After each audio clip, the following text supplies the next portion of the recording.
രക്ത ഓട്ടത്തിന് circulatory system വളരെ ഇമ്പോർട്ടൻ്റ് ആണ്. അതിൽ പ്രധാന പങ്ക് വഹിക്കുന്നത് ഹൃദയമാണ്.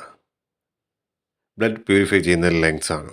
വെസൽസ് വഴിയാണ് അകത്തേക്ക് പോകുന്നതും പുറത്തേക്ക് വരുന്നത്.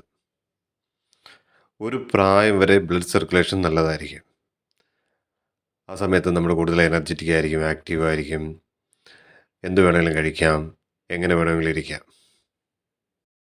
പ്രായം കൂടി വരുമ്പോൾ എക്സ്റ്റേണലായി നമുക്ക് വരുന്ന പ്രഷേഴ്സ്, ഇന്റേണലായി നമുക്ക് വരുന്ന പ്രോബ്ലം, നമ്മുടെ ശരീരത്തിലെ സിസ്റ്റം റിലേറ്റഡായി വരുന്ന പ്രോബ്ലങ്ങൾ, ഇതെല്ലാം നമ്മുടെ സർക്കുലേറ്ററി സിസ്റ്റത്തെ ബാധിക്കും. 25 വയസ്സ് പ്രായമാകുമ്പോൾ നമ്മൾ ചെയ്ത ഫിസിക്കൽ ആക്ടിവിറ്റീസ് ഒരു 40-45 വയസ്സാകുമ്പോൾ അത് ചെയ്യുമ്പോൾ നമുക്ക് ബ്രീത്തിങ് ഡിഫിക്കൽറ്റി ഉണ്ടാകുന്നു. നമ്മൾ ചെയ്യുന്ന ഫിസിക്കൽ ആക്ടിവിറ്റിയിൽ രക്തം ഒരിടത്തേക്ക് കൊണ്ടുവരണമെങ്കിൽ ഹാർട്ട് അത്രയും പമ്പ് ചെയ്യണം. 25 വയസ്സിൽ ജോലി ചെയ്ത പോലെ 50 വയസ്സിൽ ജോലി ചെയ്യാൻ കഴിയില്ല. അതിന് നമ്മുടെ ശരീരത്തെ മെയിൻറ്റെയിൻ ചെയ്ത് കൊണ്ടുവരണം. അതിന് കുറച്ച് ഡയറ്റിങ്, എക്സസൈസ്, പിന്നെ നമ്മുടെ ബ്ലഡ് പ്രഷേഴ്സ്, കൊളസ്ട്രോൾ, ഇതെല്ലാം നമ്മൾ ചെക്ക് ചെയ്യണം. നമ്മൾ ശരീരത്തെ എങ്ങനെ മെയിൻറ്റെയിൻ ചെയ്യുന്നുവോ അതേപോലെ ആയിരിക്കും നമ്മൾ അതിൻ്റെ റിസൾട്ട് കിട്ടുന്നത്. എന്തുകൊണ്ട് ബ്രീത്തിങ് ഡിഫിക്കൽറ്റി വരുന്നു? ഓടുമ്പോൾ ഹാർട്ട് അതിൻ്റെ പമ്പിങ് കപ്പാസിറ്റി കൂട്ടും. ഹാർട്ട് പടപടാന്നടിക്കും. അങ്ങനെയാണ് നമുക്ക് ബ്രീത്തിങ് ഡിഫിക്കൽറ്റി, അതായത് ശ്വാസം മുട്ടണക്ക് വരും. ലൈക്ക് നമ്മൾ ഫിസിക്കൽ ആക്ടിവിറ്റീസൊക്കെ ചെയ്യുമ്പോഴത്തേക്ക് എന്തുകൊണ്ട് വരുന്നു എന്ന് പറഞ്ഞാൽ, ഇപ്പോൾ യോഗ അല്ലെങ്കിൽ വാക്കിംഗ്, ഇതൊക്കെ നമ്മൾ കോൺസ്റ്റൻ്റ്ലി നമ്മൾ ചെയ്യുകയാണെങ്കിൽ നമ്മുടെ ഹാർട്ട് അതിന് അഡാപ്റ്റ് ആവും. ഒരു 5 കിലോമീറ്റർ ഓടുന്ന ആൾ ചിലപ്പോൾ 6-7 കിലോമീറ്റർ ഓടും. ബിക്കോസ് അത് ബോഡിയുമായിട്ട് അഡാപ്റ്റ് ആവും. എന്നാൽ ഇടയ്ക്ക് വെച്ച് ബ്രേക്ക് ചെയ്യുകയാണെങ്കിൽ, ബ്രേക്ക് ചെയ്ത് കഴിഞ്ഞ് വീണ്ടും നമ്മൾ തുടങ്ങുമ്പോഴാണ് നമുക്ക് ഈ ഒരു ശ്വാസം മുട്ട, അതായത് ബ്രീത്തിങ് ഡിഫിക്കൽറ്റി പോലെ വരുന്നത്. രക്ത ഓട്ടം ടോപ്പ് ടു ബോട്ടം എങ്ങനെ മെയിൻറ്റെയിൻ ചെയ്യുന്നതാണ്. അതിനാൽ ശവാസനത്തിലേക്ക് വരിക.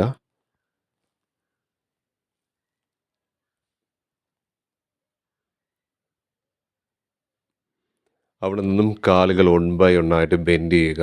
Close to chest. കാല് സ്ട്രെച്ച് ഔട്ട് ചെയ്ത് 10 ഡിഗ്രിയിൽ തന്നെ ഹോൾഡ് ചെയ്യാൻ ശ്രമിക്കുക. then do it 10 to 30 times ചെയ്യുക.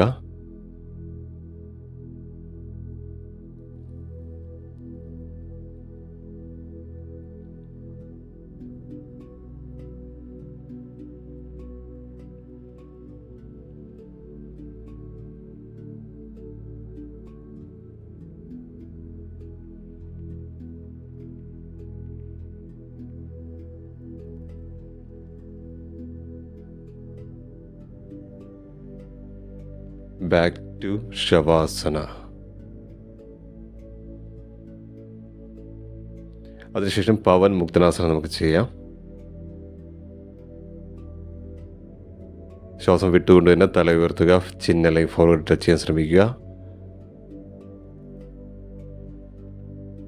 ബാഡ് ഡൈജഷൻ, അസിഡിറ്റി എന്നിവർക്കൊക്കെ ചെയ്യുന്നത് നല്ലതായിരിക്കും പവൻ മുക്തനാസന. അതിനുശേഷം സ്പൈൻ മസാജ് നമുക്ക് ചെയ്യാം. ബോഡി മൂവ് ചെയ്യുക മുന്നിലോട്ടും പിന്നിലോട്ടും. 20 to 30 second. Back to Shavasana.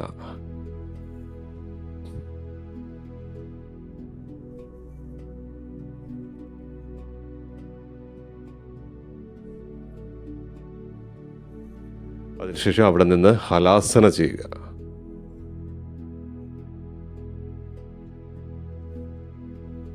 കാലുകൾ, ടോസ് മുന്നിലോട്ട് ടച്ച് ചെയ്യാൻ ശ്രമിച്ചാൽ മതി. ബിഗിനർ ലെവലിലുള്ളവർക്ക് help managing digestions, revealing stress, boosters blood circulation and immunity system.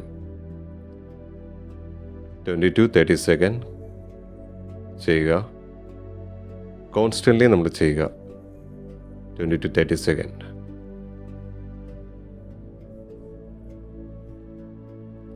Back to shavasana.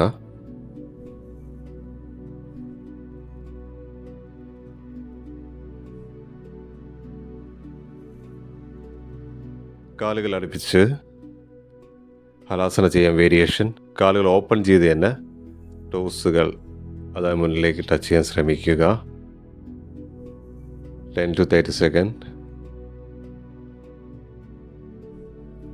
Boat to top എങ്ങനെ രക്തഓട്ടം, അത് ബ്ലഡ് സർക്കുലേഷൻ മെയിൻറ്റെയിൻ ചെയ്യാവുന്നതാണ് പ്രോസസ്സാണിത്. നമ്മൾ ബെൻഡ് ചെയ്യുമ്പോഴത്തേക്ക് വയറ് ലോക്ക് ചെയ്ത് ബെൻഡ് ചെയ്യുമ്പോൾ നമുക്ക് കൂടുതൽ കാല് വയ്ക്കുന്നതിനുള്ള കംഫർട്ടായിരിക്കും.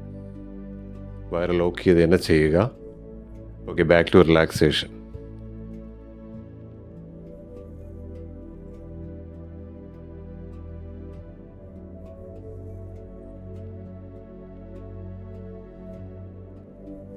അവിടെ നിന്നുകൊണ്ട് ബ്രിഡ്ജ് പോസ്റ്റ് നമുക്ക് ചെയ്യാം.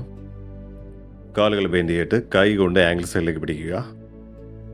ശ്വാസം എടുത്തുകൊണ്ട് തന്നെ ഉയർത്തുക. Hip,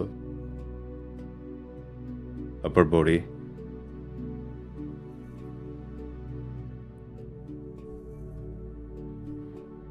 ten to 15 second hold ചെയ്യാൻ ശ്രമിക്കുക ഒരു പോസിൽ.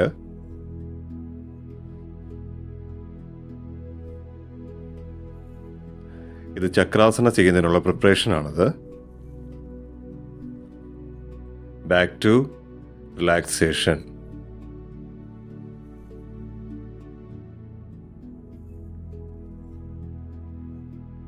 അത് ഈ ചക്രാസനം ചെയ്യാം. കാലുകൾ ബെൻഡ് ചെയ്ത് കൈ നമ്മൾ ചെവിയുടെ ബിസൈഡ് അടുത്തായിട്ട് പ്ലേസ് ചെയ്തിട്ട് ആദ്യം ഹിപ്പ്, പിന്നെ upper body. boost your circulation, blood circulation, and boosts immunity system.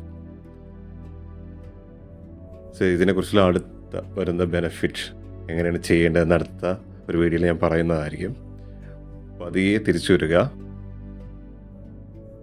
Counter pose ചെയ്യുക, പവൻ മുക്തനാസന.